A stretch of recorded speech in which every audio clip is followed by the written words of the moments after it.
Thalassaemia అనేది genetic disorder. ఇది పుట్టిన 3 నెలల పాప నుంచి సంవత్సరం లోపు తెలుస్తుంది. దీని సిమ్టమ్స్ వచ్చేసి బ్లడ్ తగ్గిపోయి జ్వరం రావడం, ఎక్కువగా జలుబు ఇలా రిపీటెడ్గా వస్తూ ఉంటాయి. దీనివల్ల మనం టెస్ట్ చేస్తే బ్లడ్ తగ్గిపోవడం జరుగుతుంది.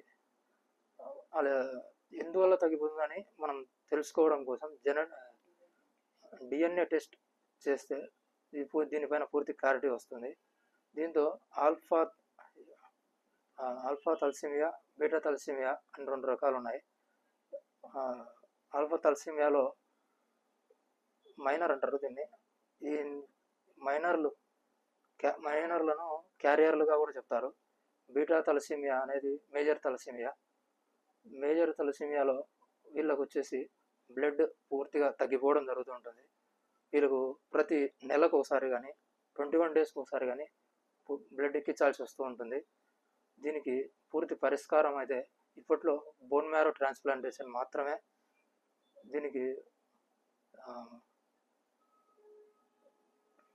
బోన్ మ్యారో ట్రాన్స్ప్లాంటేషన్ ద్వారానే పూర్తి క్యూర్ అయ్యే అవకాశం ఉంది.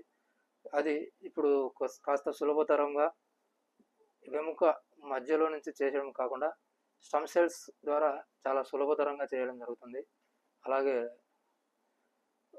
చేయడం జరిగింది కూడా పాపకు. దీని గురించి ముందుగా తెలుసుకొని తల్లిదండ్రులు ఎవరైతే ఉన్నారో మ్యానరికం కానీ దగ్గర బంధువులు ఎవరైనా ఉన్నట్లయితే ముందుగా ప్రెగ్నెన్సీ కన్సీవ్ అయిన వెంటనే టెస్ట్ చేయించి తలసీమియా గురించి తెలుసుకుంటే చాలా మంచిది. ఎందుకంటే మాకు ఆ విషయం తెలియలేదు. నేను మ్యానరికం మా అక్క కూతురుని వివాహం చేసుకున్నాను. తెలియక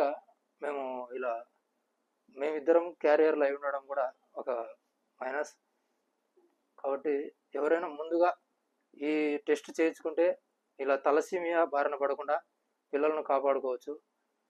కాబట్టి ఇది ఖచ్చితంగా మ్యానరికం చేసుకునేవారైతేనేమి, దగ్గర బంధువులు ఎవరైనా చేసుకున్నా కూడా ఇది ఒకసారి టెస్ట్ చేయించుకుంటే చాలా మంచిది అని నా ద్వారా తెలుసు.